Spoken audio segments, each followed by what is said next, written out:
Okay, let's just take a breath and look at where we are today. Yeah, good idea. It's Tuesday, February 24th, 2026. And if you're scrolling through your international headlines this morning, you might have caught a breaking news alert out of Nairobi, Kenya. Right, and on the surface, it looks like a standard obituary for a religious figure. Bishop Nathaniel Garang Anyieth has passed away. Exactly. And, if you aren't really dialed into East African history, or specifically the history of South Sudan, that name might just glide right past you. You'd probably just think, okay, a bishop died.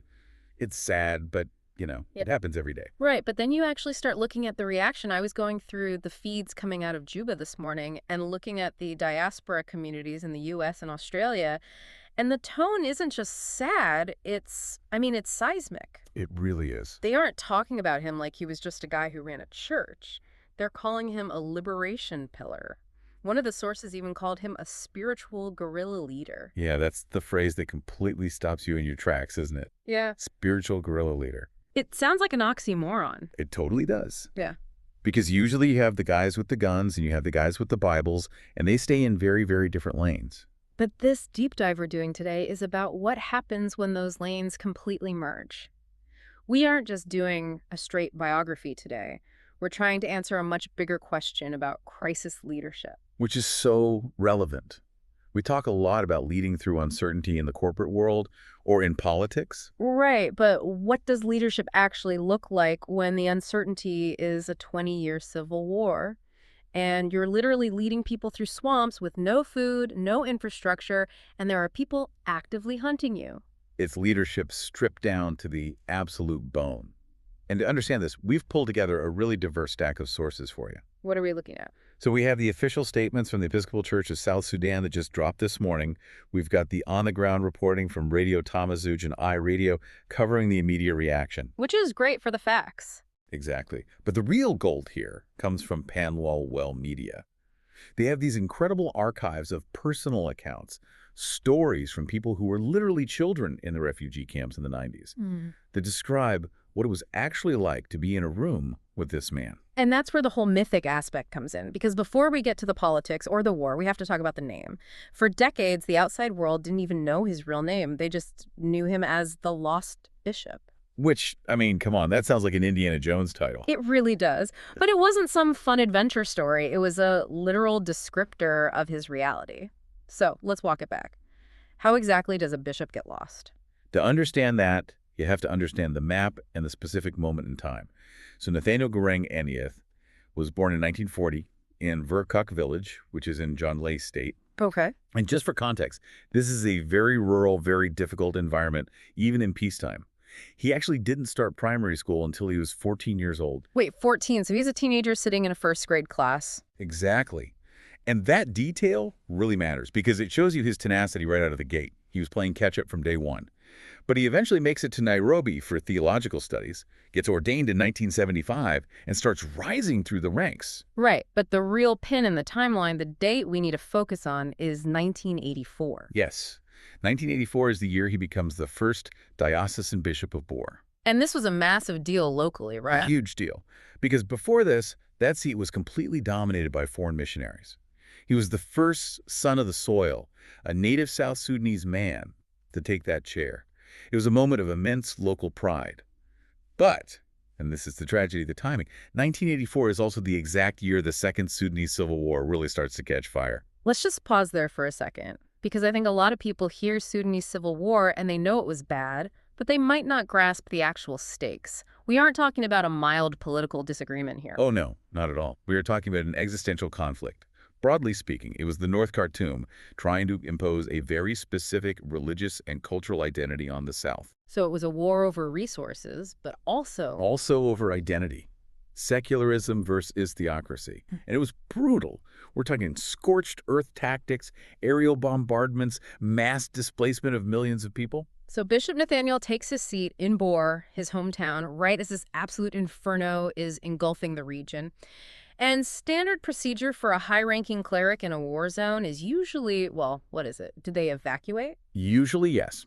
The high-value targets, the bishops and politicians, they move to the capital, or they go into exile in Kenya or somewhere in Europe to lobby for peace. That's the standard diplomatic route. And the international church hierarchy in Canterbury in the U.S. fully expected him to get out. But he didn't? No, he did the exact opposite. Hmm. When Bor was attacked, he didn't run away from his congregation. He ran with them. He literally went into the bush. And when we say the bush in this specific part of South Sudan, we're talking about the Sud, right? The wetlands. Yes, this isn't a forest where you can just pitch a tent and camp. This is vast, swampy, completely unforgiving terrain, endemic malaria, snakes, absolutely no clean water. Wow. He moved into this terrain with thousands of displaced people. And because there were no satellite phones back then, no internet, and obviously no roads, he effectively vanished. The church leadership in the West lost contact with him entirely. They literally didn't know if he was alive or dead. And that's how he became the lost bishop. Exactly. That is just terrifying. I mean, from a logistical standpoint, how do you even be a bishop in that environment? You don't have a cathedral. You probably don't even have wafers for communion. You might not even have Bibles. Right. So what do? You improvise. And that is what made him so incredibly effective. He stripped the entire concept of the church down to its portable essentials. What does that look like? It looks like baptizing people in muddy rivers. It looks like ordaining clergy under acacia trees. He turned the wilderness into the church. And because he was physically there, suffering the exact same mosquito bites, the same hunger, the exact same fear as the people, he gained a level of authority that no distant leader in a safe city could ever have. He wasn't just sending thoughts and prayers from a nice hotel in Nairobi. He was sleeping in the mud right next to them. Precisely. And that builds a bond that is just unbreakable. He wasn't just a religious figure anymore. He was the anchor. Think about it. When the local government collapses, when the schools are bombed to rubble, when your village is burned down, the only structure left is the one this man is carrying on his back. So you have this figure growing in legend out in the deep bush. And eventually, rumors start trickling out to the refugee camps across the border. And I really want to spend some time on this next part because we found this incredible account from the sources. The one from Panlowell Media. Yes. It's written by Michael Mating Akueth, who was a refugee in the Kakuma camp in Kenya back in 1993. This account is absolutely astounding. I mean, it reads almost like an ancient biblical text, but it's happening in 1993. So set the scene for us. It's Kakuma, 1993. What is happening? Kakuma is, well, it's a very hard place. It's a semi-arid desert in northwest Kenya. It's just dust, blinding heat, and tens of thousands of deeply traumatized people living in total limbo. And suddenly, word spreads through the camp like wildfire. Everyone is whispering, the leader is coming. And the refugees, naturally, they assume it's the other leader. Right. They assume it's Dr. John Garang. The political rebel leader. Yes. He was the head of the SPLMA, the rebel army fighting the war. He was the face of the revolution. So the camp goes into an absolute frenzy. The source says they actually started singing guerrilla war songs. They were stomping, chanting, just getting completely fired up to welcome a military general. Which makes total sense. If you're a refugee who's lost everything, you want the guy who is going to fight for you. You want the tank commander. Exactly. You want the guy who can defeat your enemies. But then the rabbi, which is what they called the teacher in the camp, he stops them. He literally cuts the music. He tells them, no, stop. This leader doesn't want war songs. He wants spiritual songs. That must have been such a confusing pivot for the crowd. Put away the war songs, we're in the middle of a war. It signals a complete shift in the atmosphere. So they switch to hymns, and they wait. They wait all day Friday. He doesn't show up. They wait all day Saturday. The crowds are just getting bigger and bigger. The source uses the word multitudes. Wow. People are literally climbing the acacia trees just to get a vantage point because they can't see over the crowd. It's like something straight out of the Gospels. And then finally, he appears. And I want you to describe this because the visual in the source material is just, it's theatrical. It is deeply theatrical, but with a very specific purpose. He walks out wearing these blazing red garments. Not standard black clerical shirts, not white robes, red. Red. And he's surrounded by dozens of pastors forming this tight human shield around him. And in his hand, he's carrying a rod of authority. The writer explicitly compares it to the staff of Moses. A literal staff. Like a shepherd. A literal wooden staff. And the reaction of the crowd, the source describes people desperately trying to push through the security ring just to touch his robes. He actually compares it to the story of the bleeding woman in the New Testament. The idea that just touching the hem of his garment could heal you. Exactly.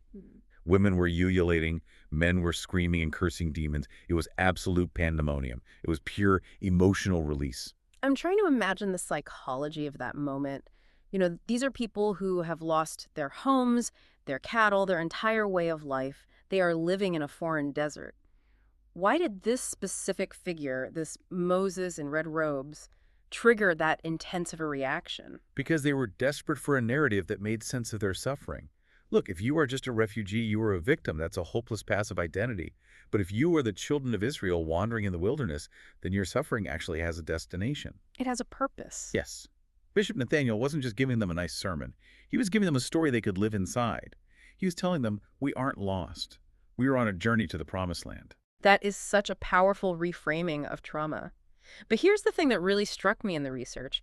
Once he had this totally captive audience, thousands of people literally hanging from trees to hear him, he didn't give them the easy stuff. Not at all. He didn't say, God is going to make you rich or the war will end tomorrow, don't worry. No. He went the completely opposite way. He preached what we might call a gospel of survival.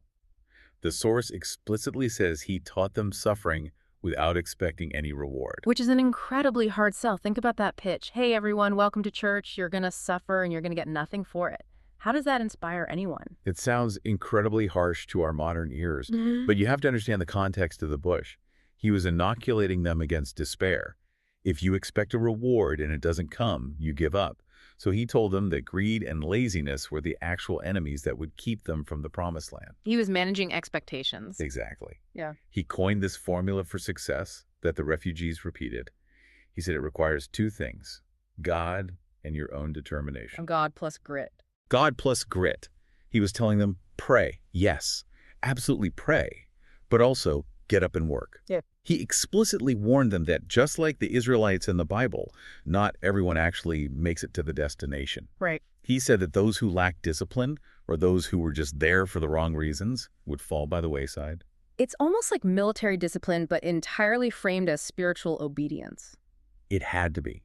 Remember, many of the people listening to him in Kakuma and the other camps were the Lost Boys. The unaccompanied minors who walked across the country. Yes.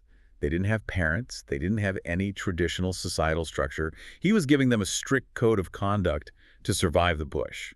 He was essentially saying, if you want to survive this hell, you need to be tough and you need to be faithful. You mentioned the Lost Boys, and that actually connects to the other major theme we need to unpack today. We've alluded to it a couple of times, but we really need to dive into the tale of two Garangs. Yes. This is crucial for understanding South Sudanese history. So on one side of this era, you have Dr. John Garang, the PhD, the military commander, the political leader of the SPLM. And on the other side, you have Bishop Nathaniel Garang, the spiritual leader. Same last name, though the sources don't mention any direct relation. But they seem to operate as this dual engine of the entire liberation movement. They really are the two pillars of the era, and it's fascinating to look at how they function together in the sources. Dr. John Garang was out there mobilizing the cattle camps and the universities for actual war. He was handling the logistics, the AK-47s, the complex international negotiations. He provided the action. And Bishop Nathaniel? Bishop Nathaniel provided the legitimacy. You have to remember, civil war is messy, it divides communities, it destroys social norms. Bishop Nathaniel used the structure of the church to hold a completely fragmented society together. He provided the moral framework. Yes, he provided the moral framework that justified the immense struggle they were going through. He framed the war not just as a political fight over resources, but as a biblical struggle for freedom from oppression. But doesn't that get complicated? You have a bishop effectively blessing a violent rebellion. Did the sources say if there was friction there? Or was the church essentially just the spiritual wing of the rebel army? That is the eternal tension, isn't it? The church in South Sudan has always had to walk an incredibly fine line. But the sources suggest it was a highly symbiotic relationship. The bishop didn't command troops, obviously, but he commanded the hearts of the troops. Which is just as important. Exactly. Dr. John Garang was a brilliant tactician, and he knew he couldn't win without the church, because the church was the only institution the people still universally trusted. You can force a man to carry a gun, but you can't force him to be brave. Wow. Bravery comes from belief, and Bishop Nathaniel supplied the belief. It's like the hardware and the software. Dr. John had the hardware, the guns, the troops, but Bishop Nathaniel wrote the software that kept them running. That's a really great way to put it. And the tragedy, or perhaps the grand irony of all this, is in how their respective stories ended. Dr. John Garang died in a helicopter crash in 2005, just weeks after the comprehensive peace deal was signed. He never saw the independent nation he actually fought for. He didn't. He was the Moses who didn't get to cross the Jordan River. But Bishop Nathaniel did cross it. He did. He lived to see the South Sudanese flag raised in 2011, and in fact, he retired that exact same year. Really? Just step down. It's almost poetic. He served as Bishop of Bor from 1984 to 2011. That's the exact duration of the liberation struggle. Once the new nation was born, he stepped down. Mission accomplished. But he didn't just, go sit on a porch somewhere, right? Yeah. The sources say he stayed pretty active. He did, but his rule fundamentally changed. During the war, his core message was survive, endure. But after the war, his message became build. That's a hard pivot for a society used to fighting. Very hard. He spent his retirement urging the youth to stop fighting because, as we unfortunately know, the violence in South Sudan didn't magically stop in 2011. There was a lot of internal conflict. So he was going around telling them, we made it to the promised land, now you actually have to build a house. And the church kept honoring him for the ongoing work. Radio Tamazouj noted he received a major evangelism award just recently, back in 2023. Right. But he was getting older. He was in his 80s. And the years in the bush, the multiple bouts of malaria, the sheer stress of leading people through a war, it takes a toll on the human body that we probably can't even imagine. Yeah. He fell seriously ill with severe malaria in 2024. He was airlifted to Nairobi and actually managed to pull through that time. Huh. But this morning, February 24th, 2026, his journey finally ended. And looking at the immediate reaction today, Archbishop Justin Badiarama issued a public statement asking for prayers for the return of his remains. It just feels so heavy. It feels like the country isn't just losing a man, they're losing a living library of their own history. That's exactly it. When a figure like this dies, you lose that direct, visceral connection to the origin story of the nation. Archbishop Irama called him a man of courage, humility, and a pastoral heart. But I think, looking at all the sources, the most important thing he did was that he validated their suffering. He gave it meaning. Yes, he looked at a group of people who were being hunted and discarded by the world, and he told them, you matter. Your struggle is holy. Which brings us right back to that idea of the lost bishop. It's incredibly ironic, isn't it? The outside world called him lost just because they couldn't find him on a map. But for the people actually inside the war zone, he was the only one who knew where they were going. He was never lost. He was exactly where he needed to be. He completely redefined leadership as presence. He didn't lead from above. He led from within. So as we wrap up this deep dive today, I want to leave you, the listener, with a thought about what comes next. We talked a lot about how Bishop Nathaniel used the story of Moses to guide a desperate generation. He told them the desert was a test. And that the test required God plus determination. Right. But now, the guide has gone ahead. The physical figure who wore the red robes, who held the wooden staff, who could quiet a panicked crowd of thousands with a wave of his hand, he is gone. The Moses of that era has officially passed. And that is always the most dangerous moment for any movement. It is. So the question for the next generation of South Sudan, the ones who maybe didn't grow up in the bush, or the ones who are still struggling with the messy aftermath of independence, is whether they can maintain that discipline without him. The map he drew is still there. The promised land is technically achieved, but it's still very much being built. But the guide isn't there to point the way anymore. Exactly. It's entirely up to the travelers now to figure out the path. A huge thank you to everyone listening to this deep dive into a piece of history that you easily might have missed in the morning headlines. We hope it gave you a new perspective on what leadership looks like when the stakes are literally life and death. Thanks for listening. We'll catch you on the next deep dive.